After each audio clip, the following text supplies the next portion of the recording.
Perfect. All right, assalamu alaikum everyone. Welcome to the first actual class of this batch. I'm gonna start recording so we can go ahead and start. All right. Let me know if you have an issue hearing me or seeing my screen with the PowerPoint presentation. You're all good, brother. Thank you.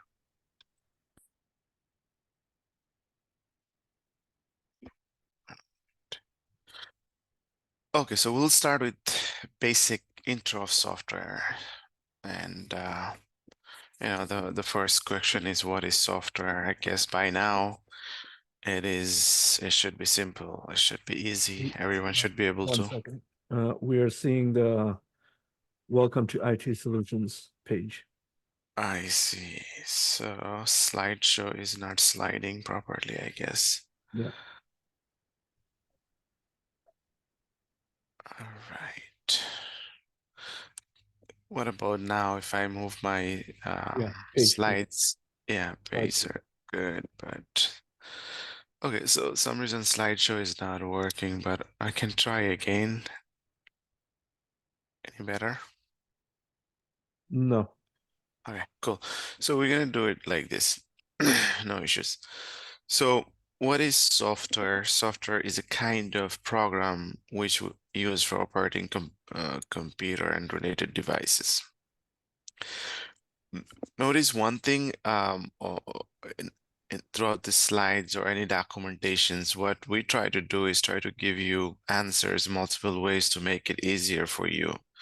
One answer would be purely technical, and the other answer would be simpler, plain English type of answer. I mean, both English, but one is more technical and computer IT related keywords used, and the other one is just plain English to make it easier for you to understand. Again, right? Software is something used everywhere nowadays. Every little things, hardware has a software attached to it, and it's doing something. It's working for a purpose.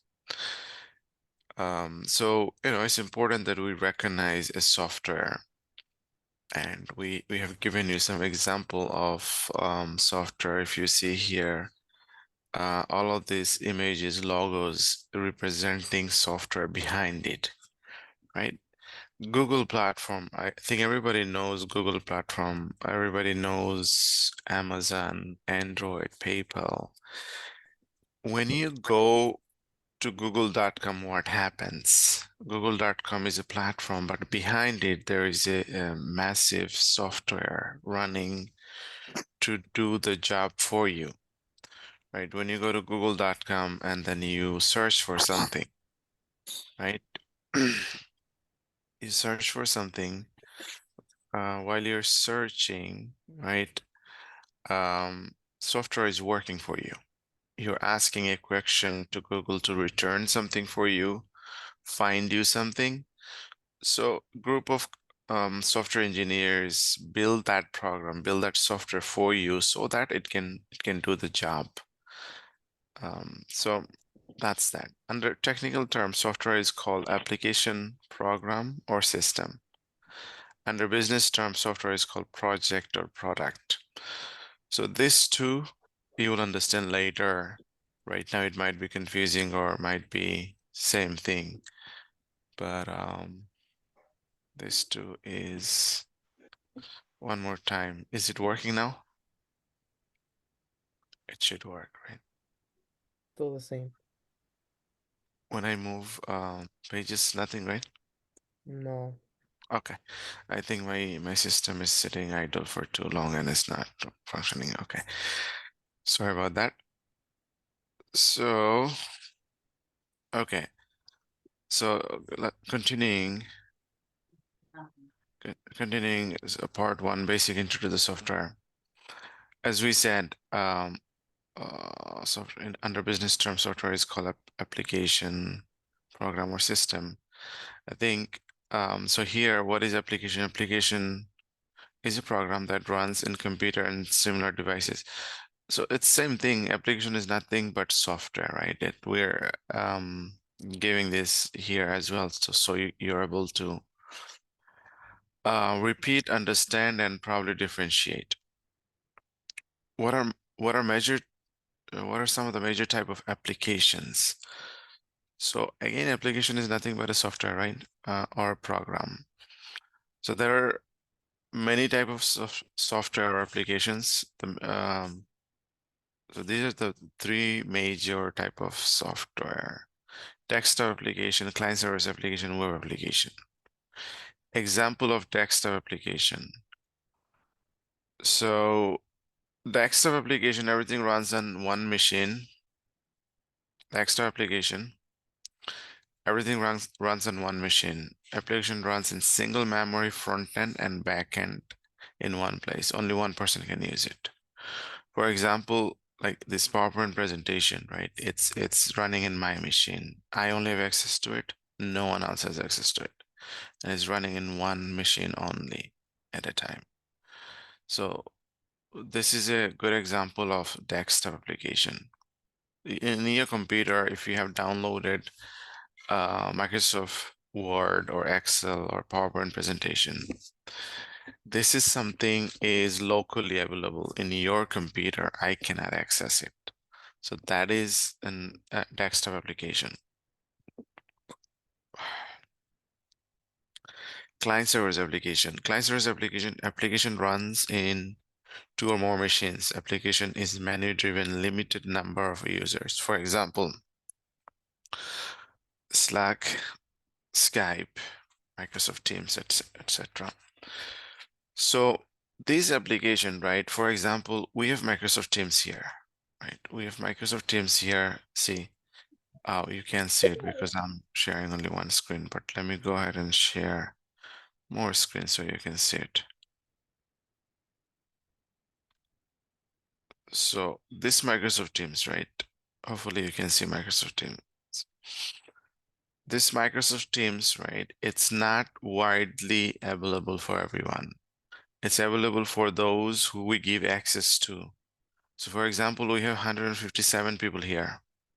So we have only given access to these people. We can take away the access, we can add more people, things like this.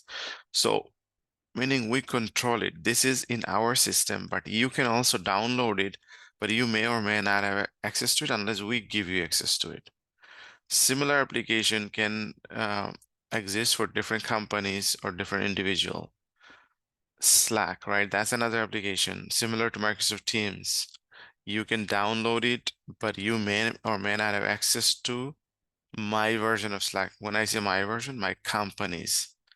We control the access. It is it can be you. So when I say menu driven, right, you know, we are controlling it, right? We are controlling it. Limited number of users now. You know why it's limited number of users? Because we give access, we control the access. Right. So this kind of application can be available in multiple computers, multiple systems, multiple people can use it, but it's menu driven, meaning, you know, an entity is controlling it, and you know, its access is given when needed or appropriate. So these are two different type of major applications, and there is a third one, which is this, right? Web application. So this is the major type of application, and you know, desktop and the prior two type of application, desktop and client server application, these are becoming less and less popular, and industry is moved toward web application. Even Microsoft Suite has web version of it, right? So Slack has web version, Teams has web version now. Web application is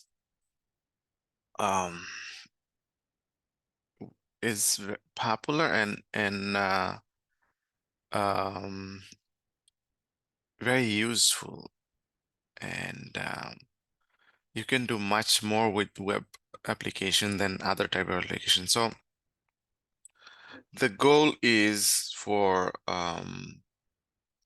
the goal is to move toward web application for each and every companies with their all the applications that they have, and that's where industry has been. If you look at web application, the example, the definition of it, application runs in 2 or more machines, URL driven. So notice those keyword, guys. Unlimited number of users. For example, www, right? World Wide Web. So anything runs on www is web application. www or HTTP, HTTPS, things like this. So basically, when you go to google.com, facebook.com, yahoo.com, anything, you name it, is a web application. Now, web application is good, but it has many issues. It has many issues. Luckily, you know, nowadays it's less issues. But the issues, some of the examples of issues: hardware compatibility issues, browser compatibility issues, version compatibility issues, performance issues, security issues. These are some of the issues. Hardware compatibility issues is very little nowadays. It's very, very little. It's so hard. Okay, let's see what it is. Some configuration to be done for an example to be supported. So what I used to see back in the days, right there, when we build an application, that application is not fully configured and is not working properly in hardware device. When we say hardware device, is a computer device, right? So, but you know, industry is smart now. Hardware compatibility is not almost there. It's not even relevant. But browser compatibility. So this one is very, very easy, very, very important to understand. So browser compatibility issues, multiple browsers. So the definition, let's see your example, multiple browser, Chrome, Firefox, Edge, Safari. So when you build an application, right, that application must be working fine in all browsers. You know, most popular browser is the Chrome, then Firefox, Edge, Safari, etc. Not only those browsers, each browser has versions.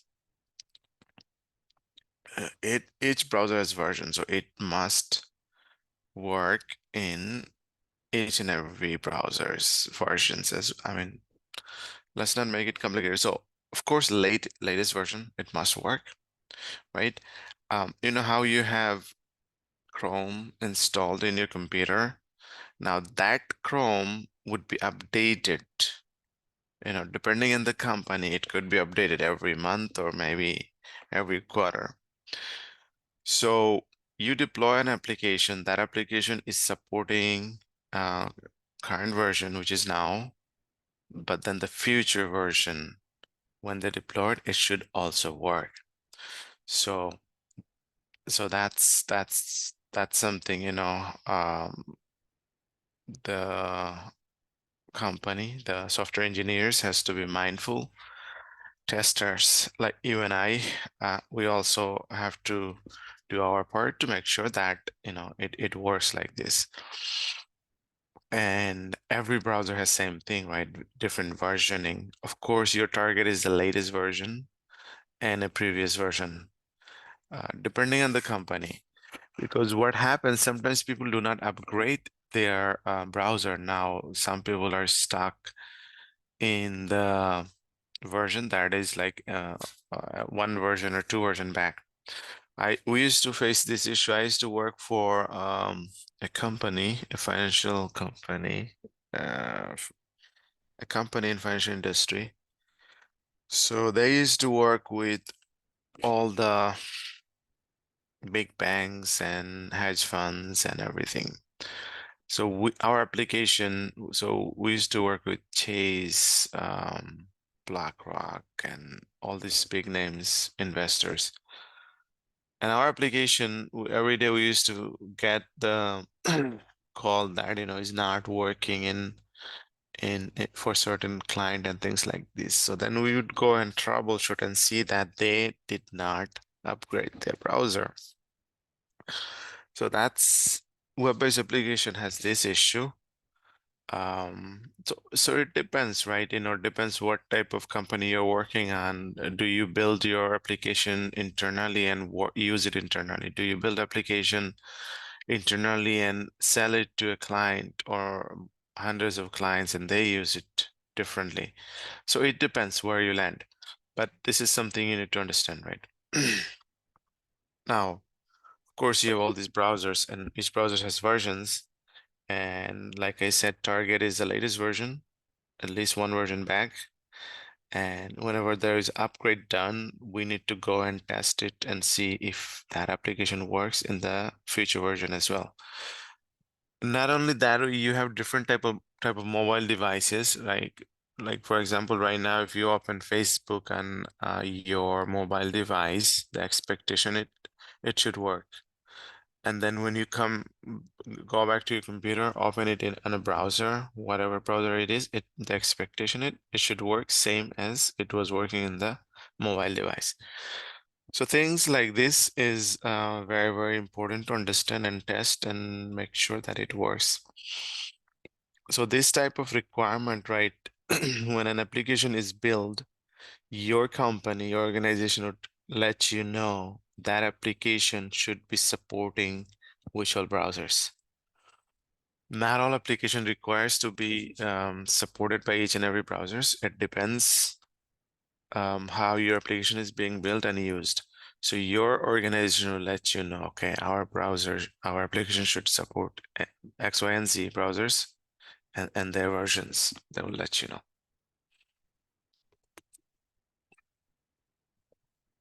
All right, guys. Okay, so we covered this one. We also cover version compatibility, version latest. Like I was talking about latest versions of the browser, and one version back shall be supported. Yeah, feel free to ask questions, guys. Meaningful questions if you have. All right, performance issues. The other major issues is performance issues.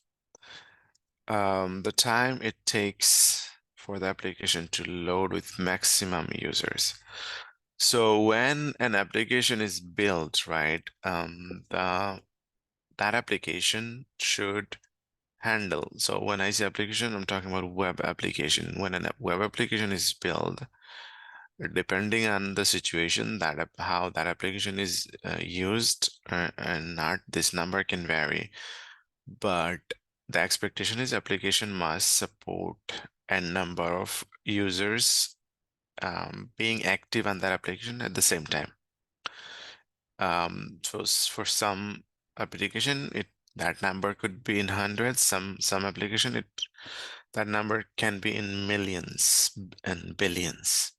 Facebook, right? What is the limit? I don't know, right? How many users can use at the same time? Right. When an application is built and tested functionally, that is not complete, right? One person can go and use an application. It's not the same thing as a million people using the same application at the same time. It's not the same thing. So what happens, right, when maximum number is hit or use that application often crashes, right? So we need to, as a software engineer, right, and software engineer in test, right, we would be testing it. We need to test that application using maximum number of users to see how that application behaves. So there are ways of doing it. There are tools that we use to test that. So that's something is important to understand. Right? If you have an application that only holds 100 people, and if you use it for 110 people now, or 102 people to see how that application reacts, often you would see it's not loading, or it's just flickering, or it's doing weird things. So that's when you know that your application is having performance issue. So things like this, must be handled. And then, okay, the other issue is security issues. Security issues, right? So security issues, hi Mariam, you have a question? Yeah, I'm sorry for the performance issue. You said when the application built that should be handled, like handle what? Like What was the question? I'm sorry. What did I say? you said, when the application should when the application built that should be handled, Yeah, like handle like more than people, like yeah. So good question, right? So when an application build, what you trying to build? What is the purpose that application will serve? How many clients or how many users your application would be handling or okay, or having working on. So when that application is being built, those things needs to be handled. Okay, I'm building this application. This is going to do X, Y, and Z. But in that application, 100 people should have the capability of using it, operating it at the same time. So that is something needs to be done while building that application. So that quality your application must have, and that quality we need to verify that application has. okay, thank you. You're welcome. All right, then the security issues. So security issues basically unwanted user uh, should not be able to use that application. So you build an application, let's say you have Facebook profile and your account. Now your account, you have access to it, no one else should have access to it. Now your account can be hacked by hackers. So security issues when an application build, right? So application has a login functionality. We need to make sure that is like a bridge, that is a wall no one can break without having proper access. So as software engineers in test, we need to make sure we do our part to ensure that application has the strongest wall. No one can break into that application. They can break into that application differently, right? So we need to run those scenarios, ensuring that unwanted users is not using that application, does not have access to it. So there are different level of securities. There are functional securities, there are web securities, server securities, things like this. So we are responsible for functionality of it. When application is built, we are making sure that if you do not have authorization to use that application, you're not able to access that application. That's it. The wall is not breakable. That's all we are looking for here.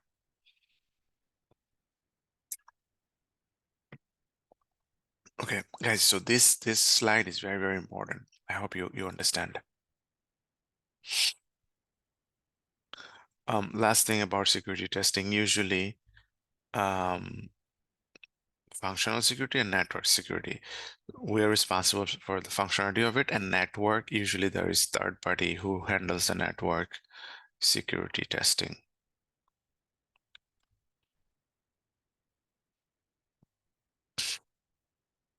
Okay, so we were talking about software or application before. Now we're going to talk about software testing. And I don't know if I mentioned earlier.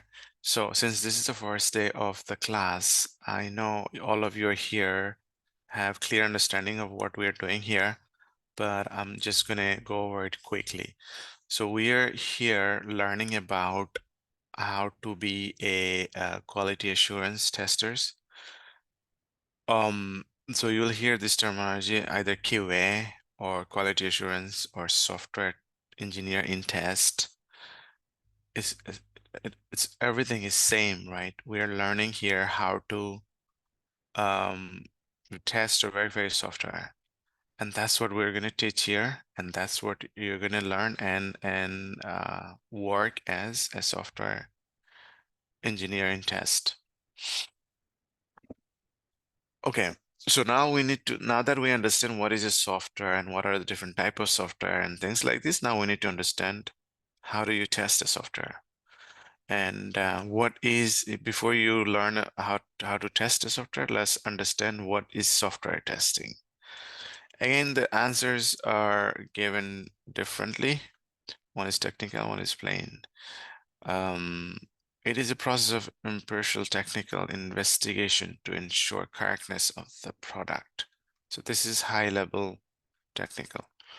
Now, in a plain English language, if I have to tell you what is software testing, software testing is to meet the user requirement to ensure if the software really work as expected. Does it meet the user requirement as the user like it? It is what user expects. So software testing is to verify the requirement is being met, nothing more than that. Should be simple.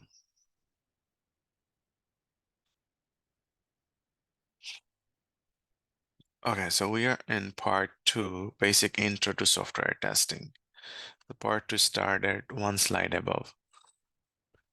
What is software quality or quality software? A quality software is bug-free, provide objective evidence, delivered on time within the budget, meets user requirement, and it is maintainable.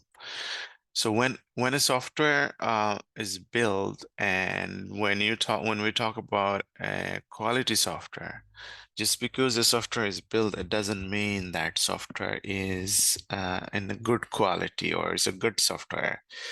To make sure that software is in good quality, we need to make sure that software is bug-free.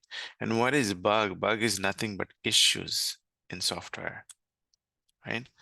So we need to make sure that software is bug-free and it provides objective evidence, delivers on time. So deliver on time, right? You cannot just build and test without having a proper timeline. Every project or every application has timeline given, right? Hey, you need to build this within this time frame. So we as engineers, we need to make sure that, we are delivering software within the time frame, within the given time frame. If we delay, right, and delivering a software, it's going to be costly and no one would like it. You wouldn't like it either. So this one, delivering on time and within the budget, it goes hand in hand. Because if you deliver it on time, that's mean it's within the budget. If you delay delivering this software, then it's going to go out of budget because more people are working. And if somebody's working, you gotta pay them. So you won't be able to keep the budget. So it's important, right? We deliver on time and within the budget. And then of course, meets user requirement. So user requirement meaning, right, when we build something, we have a requirement given, right? This is what we want to build and this is what it should do. So when we build this application, we need to make sure that it's matching with the requirement and it's maintainable. So this one is very, very important. It's maintainable. Building a software that can be enhanced in the future. When you build a software, right, you don't know what's going to happen in a month or two. Every single software and its upgrade and its changes. You have an idea now, 2 months later, it's going to change. You're going to learn new thing. You want to do new thing, right? You want to add new thing to that application. So that application is, when it's built, it needs to be organized and it's maintainable, meaning you can make change, you can modify it in the future when needed, right? So the software engineers must be organized and building this application in a way that can be modified without causing issues. Okay, so why do we test software? Similar thing, guys, we're trying to give you more clarity, differently asking questions explaining it differently so that this concept becomes very, very clear to you. Why do we test software? To provide confidence in the system, identify areas of weakness, establish degree of quality to prove it is usable and operable. Okay.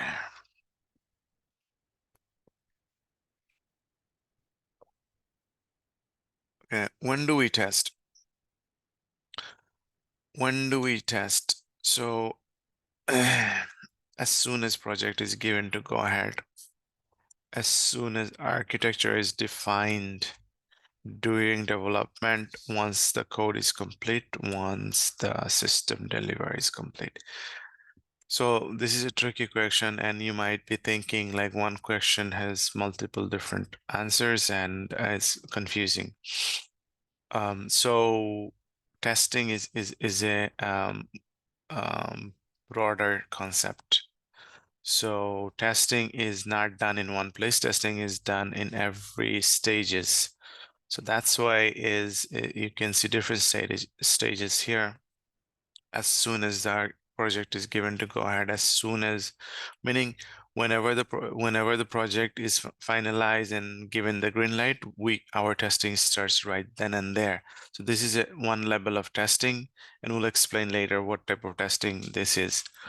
Next thing is, as soon as architecture is defined, meaning you have the diagram in place and things like this, your testing process can start. During the development, this is the actual testing, right? This is during the development part of application is built, you can start testing. Once the code is complete, same thing, right? Post development, meaning application is entirely done, you can test that application. Well, these two are pretty similar. Once the system delivery complete. So very similar thing. So delivery can be to the client or to the internal team. So as you can see, testing is not limited. Testing is everywhere. Different type of testing, process of testing. So that's that. Okay. We'll continue with part 2.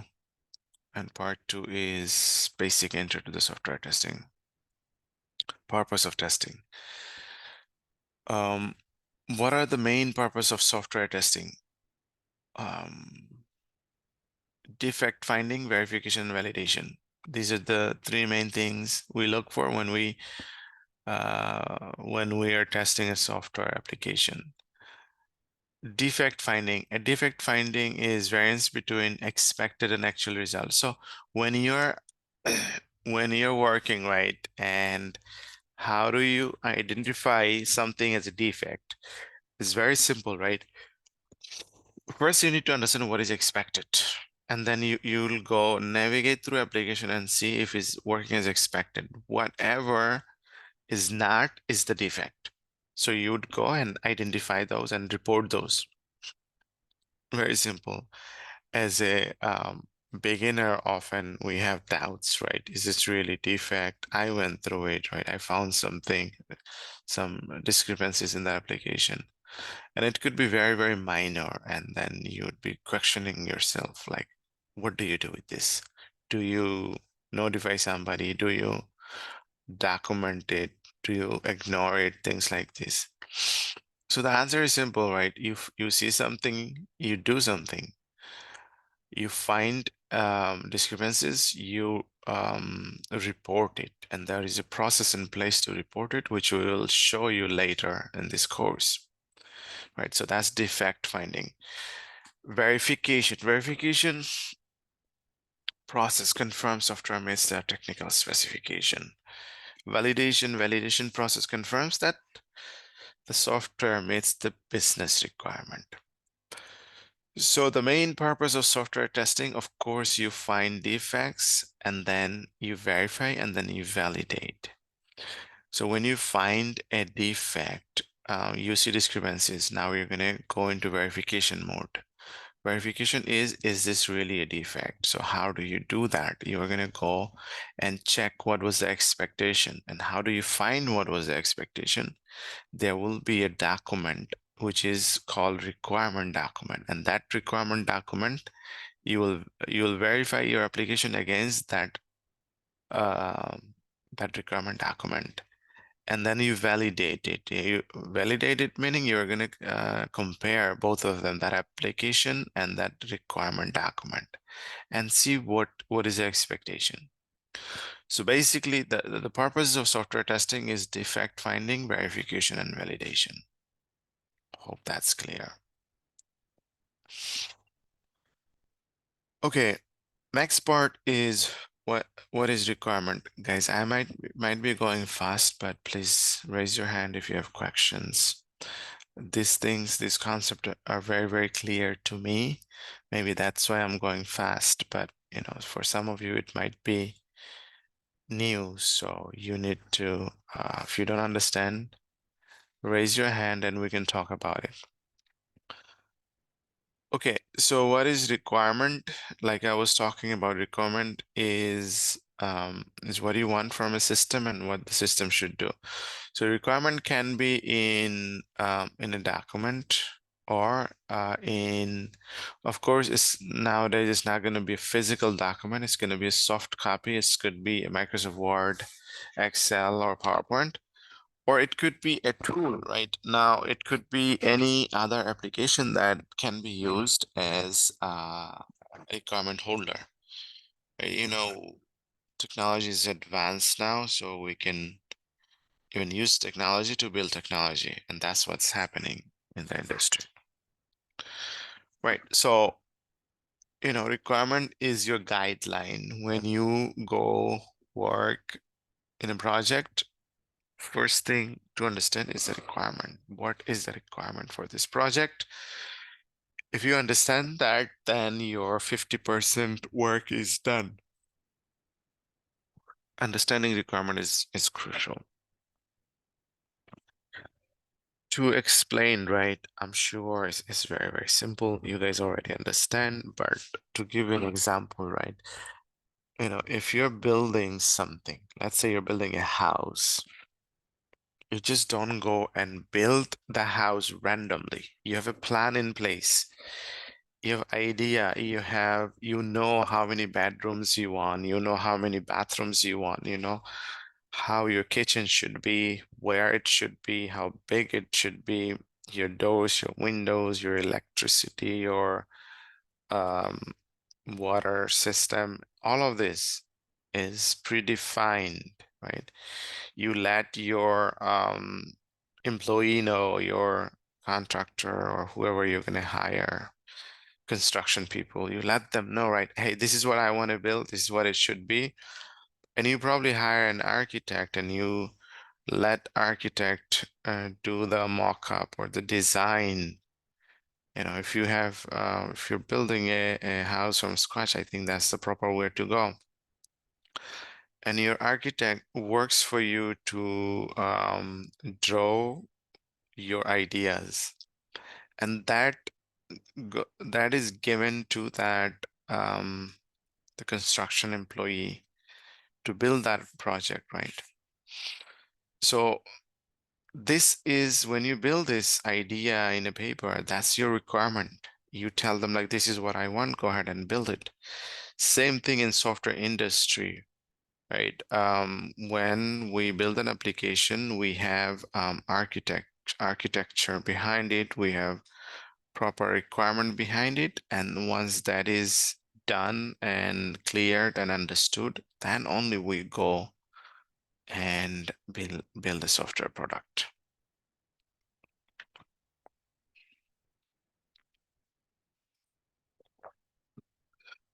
Then the next question is, right, when a requirement given to you, what do you do with the requirement? You analyze and understand the requirement. So when it comes to understanding requirement, it can be tricky because you're dealing with a lot of things here, and your application is solving a lot of issues and serving many purposes. For example, right, if we look at Facebook, how many things it's doing? If you look at Facebook is a complex application. I know we just go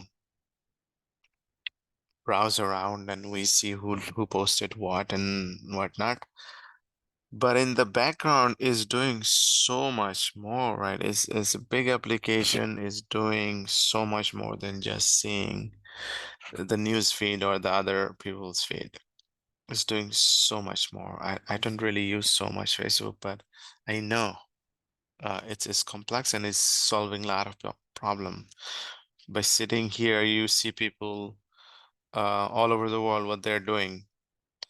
You see this mini videos, reels or something. You see those. You see newses. You see so many more things. So it's a complex application. If that application, of course, when you're using it, is easy. You're just doing random things. But if you're working in Facebook company and they give you this requirement in a document form, you're gonna get a headache because every little details that is on this application, starting from the wording to the logo to the functionality of it, you'll get a headache. It will take you months to understand just what it should be. And of course, the entire requirement is not given in one shot. They will give you, I mean, this Facebook management, they don't have the clarity of what is next. They keep on researching and they're going to continue to build. So the idea is you're not going to get the entire requirement at once. You're going to get part by part. Whenever they have a vision and they're able to execute on it, they will hand you proper requirement document on it and give you proper team to support it. And once they give you the requirement, you need to be able to understand that requirement. And how do you understand that requirement? By reading and understanding the requirement. Every requirement has to be unique, precise, testable, consistent, complete, not ambiguous, and bounded. Right. I'm going to explain these bullet points here and then we'll end it for the day. It's the first day. I know it's going to be a lot and I don't want to give you guys headache. This is very, very simple, straightforward, easy to understand. Don't be afraid about this course. Software testing is the easiest thing man can do. Software testing is the easiest thing anyone can do. We are smart people. Everybody's using software, everybody's using devices, everybody's doing things using advanced technology. Testing a software is not difficult. If you feel confused, if you feel like, okay, this is too much information, let me know, talk to me, talk to my team. This is very, very simple. I mean, I think, 10 years ago, I made the biggest decision of my life to change the career to this industry. And since then, it has been blessing. It has been more than what I have imagined. This industry has given me so much in terms of money, satisfaction, respect.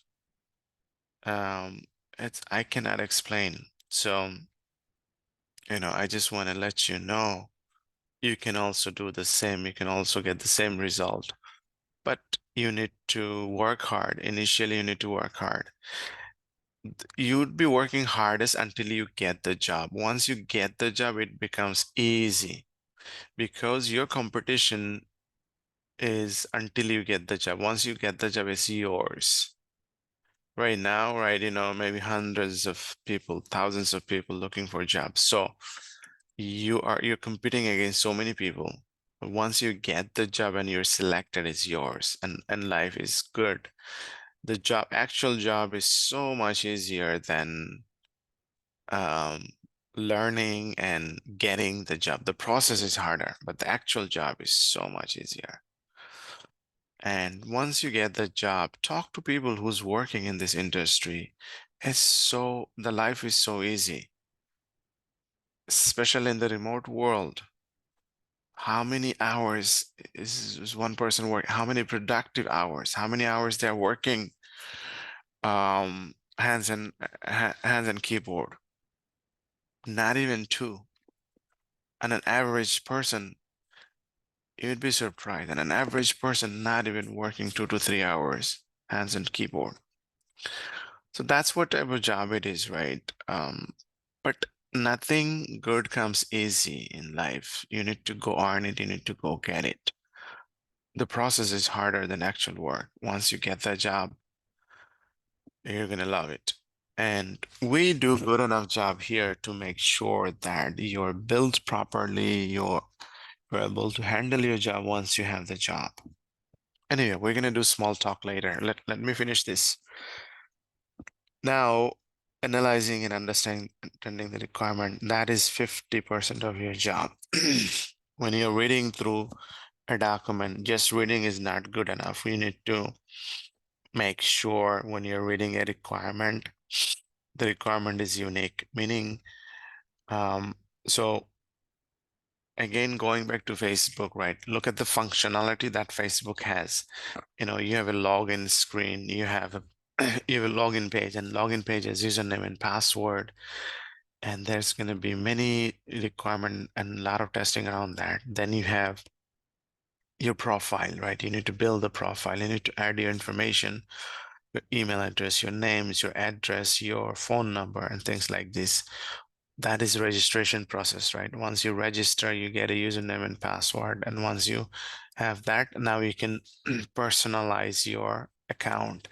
To do that, you have so much more input you need to put in, you know, your hobbies, your pictures, your entries, where you're checking in, where you're checking out, all of these things. Then you have other people, you know, posting stuff then that you can see. Then there is a messenger functionality. Then you can send requests, accept, reject, things like this. All of these are requirement, right? Now, when you're seeing this requirement, you need to make sure that requirement is unique. They should not give you 2 similar requirement. Then, you know, which one do you build and how do you build 2 similar things? So that's the thing you need to be mindful of. Of course, that requirement must be clear, right? Clear to understand, clear to work, clear to build. And then we need to make sure that requirement is testable, right? If somebody says, or not somebody, if the requirement says build a login functionality. Now, when this is build and login functionality, it's not testable, it's not consistent, it's not complete. Next 3 points are even not ambiguous, bounded. All of this, and if we say this example covers everything, right? If we are told to build a login functionality by saying that build a login functionality, and they don't give us any other information, that is not, then it's not testable, it's not complete, it's not, it is ambiguous and it's not bounded. What does that mean? I think it's going to take a little bit more time for you to understand the remaining functionality of it. We will definitely explain as you mature in this course. Right now, I do not want to confuse you. So with that, I will end it here. And I'm going to stop recording. And then, of course, we can continue to talk, continue to ask questions. Any concerns you guys have, let's talk about it. Let me stop sharing. Let me stop recording.